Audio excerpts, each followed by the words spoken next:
Hello guys, my name is Tanmay Vinay Dhai and welcome back to my YouTube channel just telling you. So इस video में हम बात करने वाले हैं इनकम इनइक्वालिटी के बारे में। लेकिन आज हम इसके बारे में क्यों बात करने वाले हैं? क्योंकि वर्ल्ड इनइक्वालिटी रिपोर्ट 2022 आ चुकी है और इस रिपोर्ट के अनुसार India one of the most unequal countries में आता है। और इसी रिपोर्ट में कहा गया है कि इंडिया में जो टॉप 10% लोग हैं उनके पास नियरली 57% से भी ज्यादा वेल्थ है, और जो बॉटम 50 है उनके पास जितनी वेल्थ थी वो वेल्थ भी 13% से कम हो चुकी है। लेकिन क्या सिर्फ ये इंडिया में हो रहा है और इसके क्या प्रॉब्लम हो सकते हैं इन फ्यूचर, और इसका क्या सोल्यूशन है, और ये सब क्यों हो रहा है, ये हम इस वीडियो में जानने वाले हैं। अगर हम देखें कि इंडिपेंडेंस मिलने के बाद इंडिया में इनइक्वालिटी थी, लेकिन ये कम इनइक्वालिटी इंडिपेंडेंस मिलने के 30 साल बाद बहुत ज्यादा बढ़ने लगी। ऐसा 1980s में क्या हुआ कि ये अमीर और अमीर होते गए और गरीब होते गए। तो 1980 में इंडिया की इकोनॉमिक हालत बहुत ज्यादा खराब थी। इंडिया में गवर्नमेंट के पास बहुत ज्यादा पैसे नहीं थे, तो इंडिया ने मार्केट ओरिएंटेड अप्रोच स्टार्ट कर दिया और ये 1991 के बाद बहुत ज्यादा बढ़ना स्टार्ट हो गया। तो 1980 में इंडियन गवर्नमेंट के पास पैसे नहीं थे और इंडियन गवर्नमेंट बहुत ज्यादा तरीके से लोन ले रही थी अपने एक्सपेंडिचर को चलाने के लिए। और बट ये भी कहते हैं कि 1991 जो रिफॉर्म्स थे वो सिर्फ अमीरों के लिए ही थे, ना कि गरीबों के लिए थे। लेकिन ये रिफॉर्म्स है क्या? मैं आपको आसान भाषा में समझाता हूँ।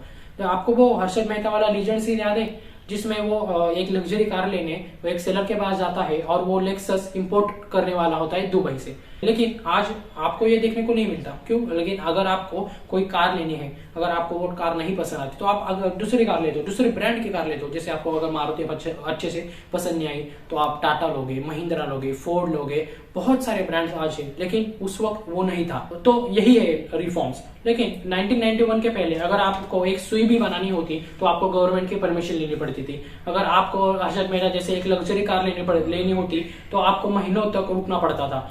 और किसी भी फॉरेन ब्रांड को अगर इंडिया में प्रोडक्ट बेचना है तो वो बहुत आसान नहीं होता था। जैसे आज अगर हमें कोई आईफोन लेना है तो हम Amazon जैसे फॉरेन वेबसाइट से भी वो फोन ले सकते हैं। लेकिन हमने ये रिफॉर्म्स क्यों किए और इससे इनकम इनइक्वालिटी का क्या संबंध है? 1991 में इंडियन गवर्नमेंट के पास बहुत ज्यादा पैसे नहीं थे। इस वजह से हमने IMF और वर्ल्ड बैंक से लोन लिया और इस लोन की वजह से हमने LPG रिफॉर्म यानी कि लिबरलाइजेशन, प्राइवेटाइजेशन एंड ग्लोबलाइजेशन, ये रिफॉर्म्स हमने एक्सेप्ट किए। और इसमें जो फॉरेन कंपनी थे वो इंडिया में आकर प्रोडक्ट भी बेच सकती थी और इंडिया में आकर बिजनेस भी कर सकती थी।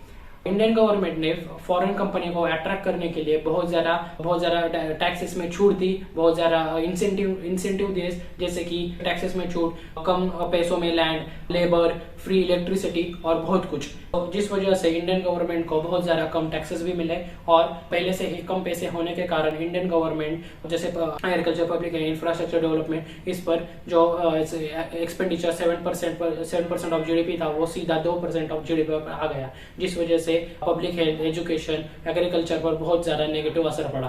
अगर हम 1990 में देखें तो रूरल डेवलपमेंट जो स्कीम्स है जैसे एग्रीकल्चर रिलेटेड, पॉवर्टी के रिलेटेड, इंफ्रास्ट्रक्चर डेवलपमेंट, वो भी बहुत ज्यादा एक तो रिवर्स कर दिए गए या फिर बंद कर दिए गए। और सेंट्रल गवर्नमेंट ने value added tax and non shareable indirect tax ये इंट्रोड्यूस किया, जिस वजह से स्टेट के जो फाइनेंशियल रिसोर्सेज थे वो बहुत ज्यादा कम हो गए। इस वजह से स्टेट गवर्नमेंट भी हेल्थ, एजुकेशन और बेसिक फैसिलिटी पर बहुत ज्यादा पैसा नहीं खर्च कर पाई। के दौरान जो PSU जो सोशो इकोनॉमिक टारगेट्स को फुलफिल करने के लिए बनाए गए थे उन्हें बेच दिया गया, जो फार्मर्स के लिए, छोटे दुकानदार के लिए और हम जैसे नॉर्मल लोगों के लिए वो इम्पोर्टेंट थे। लेकिन 1991 में जब भारत के पास पैसे नहीं थे ऑयल खरीदने के लिए भी, उस वक्त जो हमने इकोनॉमिक रिफॉर्म्स लिए उसके बाद जो मल्टीनेशनल कंपनियां थी, जो बड़े बड़े बिजनेसमैन थे, उन्हें कम पैसों में लैंड, कम पैसों में बहुत जगह पर फैक्ट्री लगाने का मौका मिला। उन्हें उस वक्त जो टैक्सेस थे उन्हें भी कम देना पड़ा और उन्हें बहुत ज्यादा इंसेंटिव मिले, जिस वजह से उनकी इनकम का जो ग्राफ था वो बहुत ज्यादा एक्सपोनेंशियली बढ़ता गया। लेकिन उसी वक्त भारत के गवर्नमेंट के पास बहुत ज्यादा पैसा नहीं था, इस वजह से पब्लिक एक्सपेंडिचर, हेल्थ और एजुकेशन पर जो खर्चा होना था, जो एक्सपेंडिचर जो एक्सपेक्टेड था वो बहुत ज्यादा कम हो गया। इस वजह से जो इनकम इनइक्वालिटी थी वो 1990 के बाद बहुत ज्यादा बढ़ गई।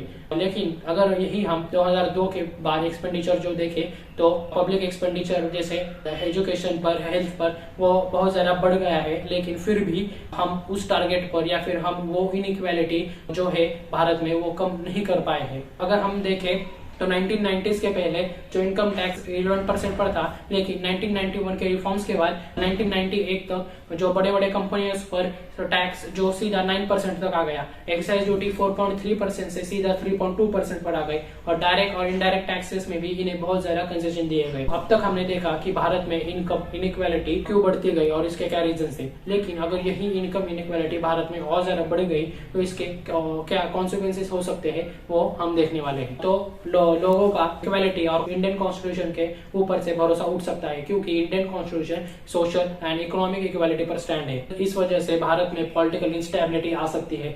सो इसमें जैसे कि बहुत ज्यादा स्ट्राइक्स हो सकते, क्लासेस तैयार हो सकते हैं, जैसे कि रिच क्लास, पुअर क्लास। सो इस वजह से सेपरेटिज्म भावना भी बढ़ सकती है और लोगों को ऐसा लगना स्टार्ट हो सकता है कि ये इंडियन गवर्नमेंट हमारे लिए कुछ नहीं कर रही है और हमें हमारा अलग देश चाहिए। इसका सोल्यूशन क्या है वो हम जानते हैं। अगर इंडियन गवर्नमेंट जो लो इनकम पॉपुलेशन है अगर उन्हें स्किल दे सके जो मार्केट ओरिएंटेड है, तो इस वजह से उनकी इनकम बढ़ सकती है। करंटली तो इंडियन गवर्नमेंट अभी सिर्फ 4% ऑफ जीडीपी एजुकेशन पर खर्च करती है, लेकिन अगर यही हम कोठारिया कमीशन के अनुसार देखें तो 6% ऑफ जीडीपी एजुकेशन पर खर्च करना चाहिए। अगर हम वो 6% एजुकेशन पर खर्च कर सके तो एजुकेशन की लेवल बढ़ सकती है। इंडियन गवर्नमेंट जो टॉप 10% लोगों के बाद जो 57% वेल्थ होल्ड करके बैठे हैं उन पर अगर प्रोग्रेसिव टैक्स बढ़ा सकती है, तो इस वजह से भी इंडिया में इनकम इनइक्वालिटी कम हो सकती है। अगर इंडियन गवर्नमेंट मैन्युफैक्चरिंग सेक्टर में कुछ बदलाव ला सके तो उस वजह से मैन्युफैक्चरिंग सेक्टर बहुत सारे लोगों को जॉब दे सकता है और उससे भी